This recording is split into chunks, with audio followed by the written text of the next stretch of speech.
So presumably I'm not the only person who is a little bit tired than they otherwise would be. Took a little while for the adrenaline to be removed from the system.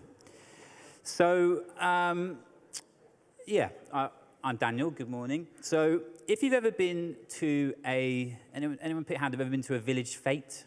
You know, yeah. So it's quite not surprised in Mid-Sussex, or a summer fair, and you'll know that somewhere between the sort of cake stall and the tombola, there's often a pair of wooden stocks.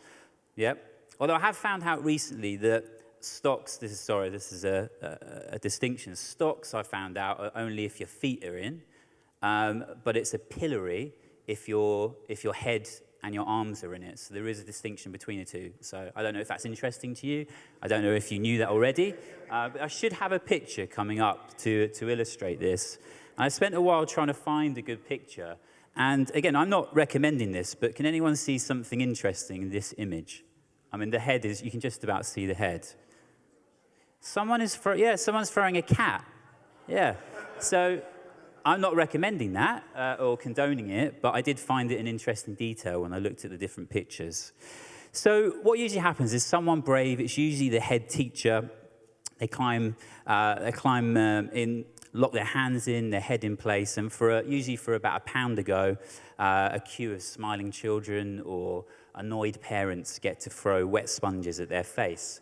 And typically it's good fun, it's usually for charity, everyone wins. But it's worth remembering, isn't it, what those stocks or pillories actually are. A couple of hundred years ago, they probably weren't that much fun. You'd be locked into the village. You'd be in the village square, locked in. The whole village would gather. Everyone would kind of watch and laugh and throw rotten food and mud and often, from what I was reading, quite horrible things, including living cats. And it made you kind of feel good because while you were doing it, because they deserved it. They'd obviously done something wrong, and that's why they were there.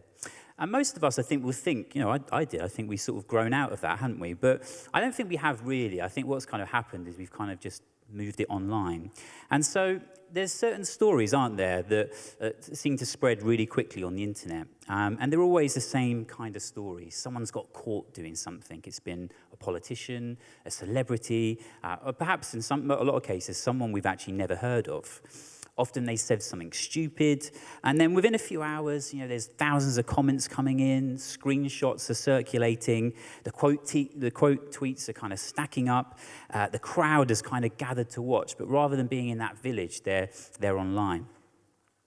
And so, if we're honest, there is a strange pull to it, isn't it? It can't just be me. You can't help but kind of look at it. You want to click, you want to read it, and in some case, you forward it on to other people. And I don't know if anyone's read it. The writer John Ronson wrote this really good book about this phenomenon. It's called So You've Been Publicly Shamed. I definitely recommend it. And what he does, he argues that we've kind of quietly rediscovered the kind of oldest form of entertainment, which is public shaming. And what he noticed was that the crowd who actually goes rarely asks whether it has the right to be there, mainly because being part of the mob kind of feels good. And at least for a moment, you're obviously one of the good ones, aren't they? They're the bad person, and we're the good ones that we kind of watch on. And I mentioned this because this morning we're going to be looking at a passage that, in a way, is one of the oldest and most famous public shaming stories. There is a crowd, there is a person who's been caught doing something wrong, and there's an audience kind of waiting for the verdict. But it doesn't quite end how the instigators intend it to. But I do, before we get into the passages, I just want to add a bit of important context. I think it needs to be said. You have to clarify something about these passages. If you look in your Bible, you'll notice the passages we're looking at. So I should say actually what we're talking about this morning. So we're going to look at John 8, chapters 1 to 11. And you'll notice that the passage is often marked with a footnote, and that's because these verses are not found in the earliest manuscripts of John's Gospels. Just in a few manuscripts, they appear in a different place. And so most scholars, sort of experts that study the Bible, they think that it wasn't originally part of John, but that's still debated by them. But the story was obviously well known very early on in the church, and it obviously preserves a kind of early tradition about Jesus. St. Jerome, Augustine, both knew about it, and the most likely explanation is it does preserve this genuine memory of Jesus that was kind of incorporated into the later gospel manuscripts. And importantly, and most importantly, the Jesus we find in it, nevertheless, is the Jesus that we still meet everywhere else in the Gospels.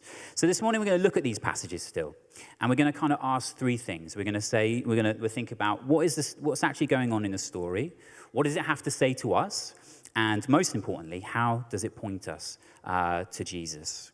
So let's read the passages from John 8, 1-6. Jesus returned to the Mount of Olives, but early the next morning he was back again at the temple, where a crowd soon gathered, and he sat down and taught them. As he was speaking, the teachers of religious law and the Pharisees brought a woman who had been caught in the act of adultery. They put her in front of the crowd. "Teacher," they said to Jesus, "this woman was caught in the act of adultery. The law of Moses says to stone her. What do you say?" They were trying to trap him in saying something that could use against him. But Jesus stooped down and wrote in the dust with his fingers. So notice how this scene opens. It's early in the morning. The crowd has gathered already. People are willing to get up early to come and make the effort to hear what Jesus has to say. Jesus is teaching, and there's a genuine hunger to hear him. And then right in the middle of that, the teachers of the law and the Pharisees, they come crashing in, dragging a woman with them and putting her in front of that crowd. And straight away, something feels kind of wrong. Look at how they use her. They say she was caught in the very act, which, of course, as we know, takes two, and yet only the woman is dragged out and put in display. The man is nowhere to be seen, as far as we can tell, and that matters because the law itself that they're quoting demanded his death as much as hers. And so before Jesus even says a word, the accusers are already breaking the law that they claim to defend. But the important thing to notice is she is not a person to them, she is a prop. So they aren't interested in justice, they aren't interested in her. She's simply the most convenient way that they can find to attack Jesus. And where do they choose to do it? Well, they choose to do it in the temple, the biggest possible crowd. So if you were doing this today, you'd probably be doing it over a live stream. And then comes this word, teacher. And you can almost hear the kind of tone, that patronizing, air quotes sort of politeness, because the whole point is to expose him as someone who doesn't deserve to be called a teacher by anyone. And the question is a trap. If Jesus says, yes, you should stone her, then he's telling people to carry out an execution only Rome were allowed to authorize. And then they can hand him over to the authorities. But if he says, no, let her go, then he can be accused of setting the law of Moses aside when it suits him, and so they can discredit him in front of the whole crowd. So heads they win, tails he loses. And so there's this ancient version of a kind of gotcha question. And here is the thing I want to kind of let us sit with for a moment. Look at how comfortable the accusers are, because there is this kind of righteousness, isn't there? This self-righteousness that runs entirely on someone else's failures. It costs you nothing, but it makes you feel really good. It doesn't require any reflection, any self-examination, because as long as we're pointing at your sin, no one's looking at me, no one's looking at us, we're not looking at our own sin. And that is what public shaming is really for. It's not about justice, it's about the quiet pleasure of kind of being, for once, obviously one of the good people.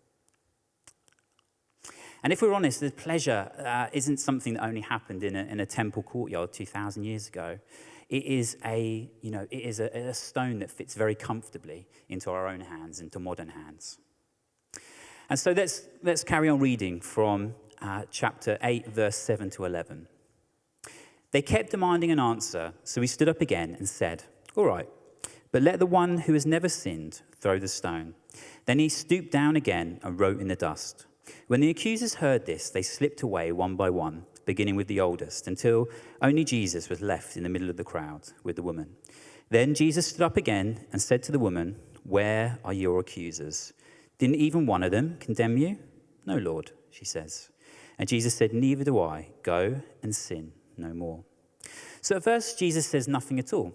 He just stoops down and writes in the dust. And so we're never actually told what he wrote, and people have made guesses for, over 1,000 years.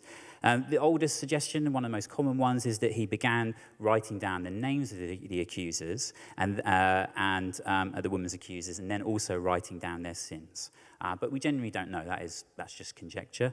I like to think that he did, but we don't actually know. What we're told is the effect it had, and it was clearly effective because what we read is that they left. And so, because when they keep pushing him, he stands up and says one sentence. He says, "Let the one who has never sinned throw the first stone." And notice exactly what he does and what he doesn't do. He doesn't abolish the law. He doesn't wave the sin away. He doesn't say the woman didn't do anything wrong. He simply changes the question of who is qualified to actually carry out that sentence.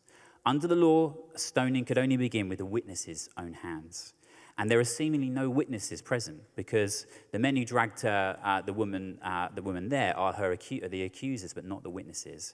And it tells you that this is a trap and not a trial. And there's a second irony as well. The accusers came quoting the law of Moses, but they were actually breaking the law of Moses.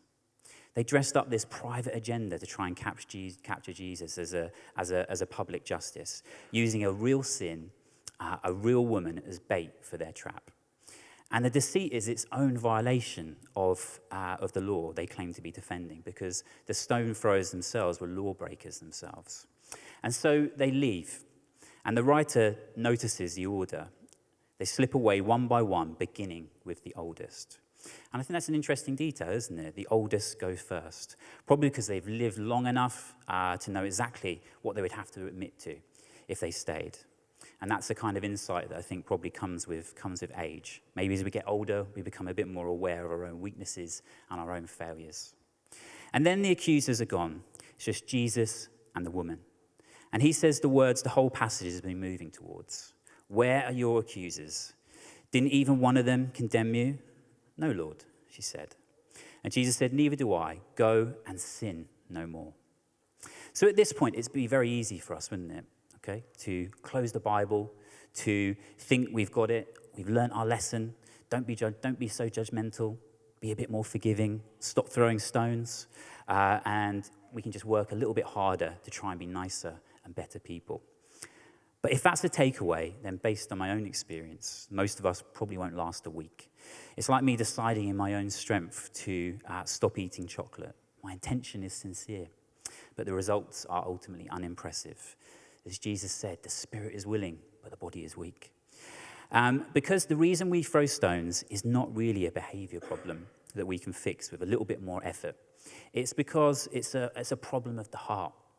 And we need someone who we perceive as, when we accuse people, it makes us feel better about ourselves. And so we need someone who we perceive as kind of below us to feel good about ourselves. So when we take away the willpower, that instinct is still there.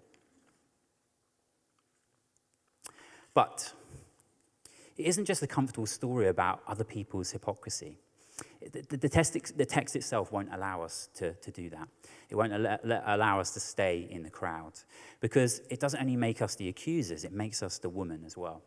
Every single one of us has done something that, if we were dragged into the middle of this room, put in front of everyone that we know, it would finish us. A thought, a habit, a secret. And most of us can imagine that it would feel like to have the worst thing about us dragged into the light. And so in that sense, we aren't just in the crowd, we are also standing in the dust. I also think it's worth saying, because this is a passage about adultery. And that, for some people here, isn't an abstract word. I recognize that some here have experienced the pain and the devastation that causes. And I say that because it really matters. Because Jesus never treats sin as trivial here. And that matters because some of the sins that people commit against us change us. They leave us changed and different people. Grace is not the same as pretending that nothing happened. And then forgiveness, when it does actually come, is not the same as saying that it was fine. The account doesn't make light of what sin's costs are, and so the passage kind of catches all of us, wherever we're sitting. And what it offers us is not a technique for being nicer, for being more forgiving, for being less judgy, or that our sin doesn't matter. So kind of just, stop worrying and enjoy your life. We need exactly what that woman got. So if we look again at who's left when the accusers have gone, Jesus and the woman were in the middle of the courtyard, and here is what should really make us think. By Jesus' own test, he says, "Let the one who has never sinned throw the first stone." Jesus is the only person in that temple courtyard who is actually qualified to pick one up. And in fact, he's the only person in all of history who's ever passed that test, the only one who has never sinned, the one person with every right in the world to condemn it, and yet he chooses not to. But, and I think this matters, this is not Jesus going soft on sin. He doesn't say, "It's fine, you do you, follow your heart." He looks at her and he says, "Go and sin no more." He names it, he calls it what it is. So this is mercy that takes sin completely seriously, and it's grace and truth in that same breadth. At the very start of John's gospel, Jesus is described as being full of grace and truth.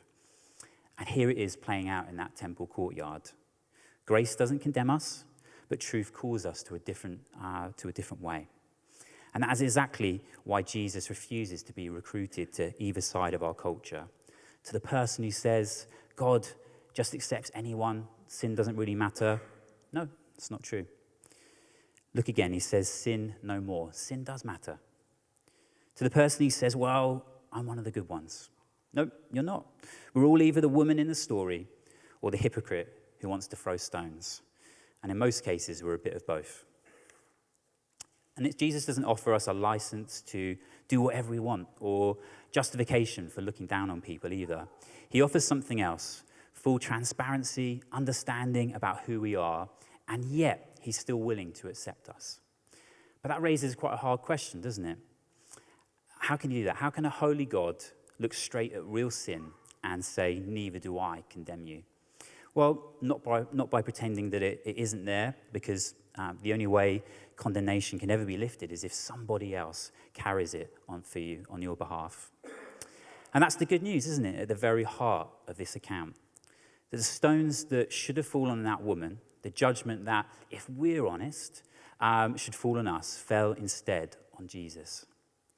The only one who could have thrown that stone instead goes and stands in our place where that stone lands.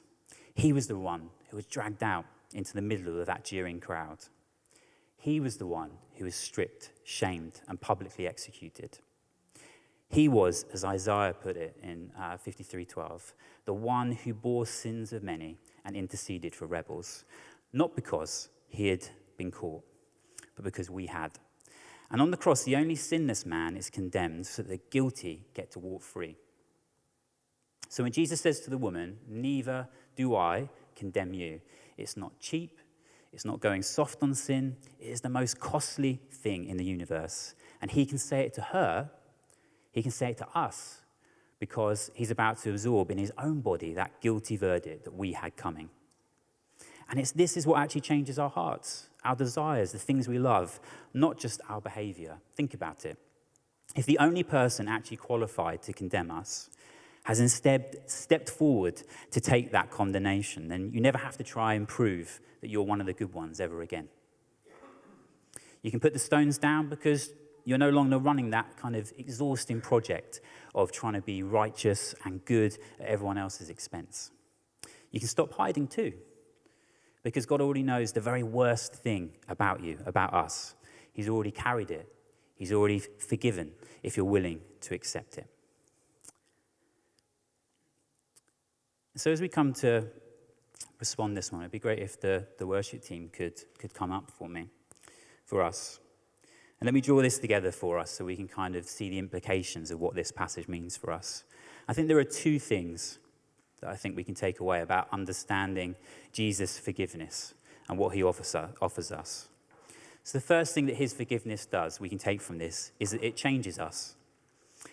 Jesus didn't leave the woman how he found her. He says, go and sin no more. And he never tells us the stage you are, don't worry about it. Real grace, real forgiveness leaves people changed and transformed. Instead, he says, you are loved, go and live free to the glory of God. And that turns out to really be the only thing that can genuinely change a person from the inside out. Not fear, not willpower, not manifesting, but being loved before you've even done a single thing to actually earn it. And we are loved. And we have to let that love transform us and live for the glory of God. And secondly, so forgiveness changes us, but it changes others as well.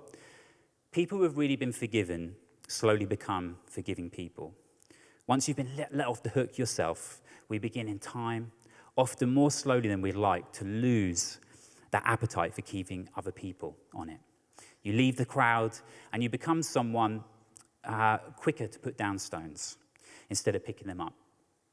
Whether that's in your marriage, in your friendships, in your family, or even in your favorite sort of comment section. So what is your response this morning? For some of us, it's the challenge to admit that we have been the accusers.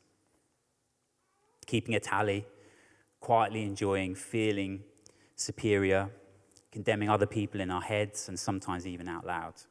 If that's you, Jesus' invitation is simple, to put the stone down. For others, you know that you are the woman in this story. You know exactly what it's like, exactly what could finish you if you ever dragged out into the open.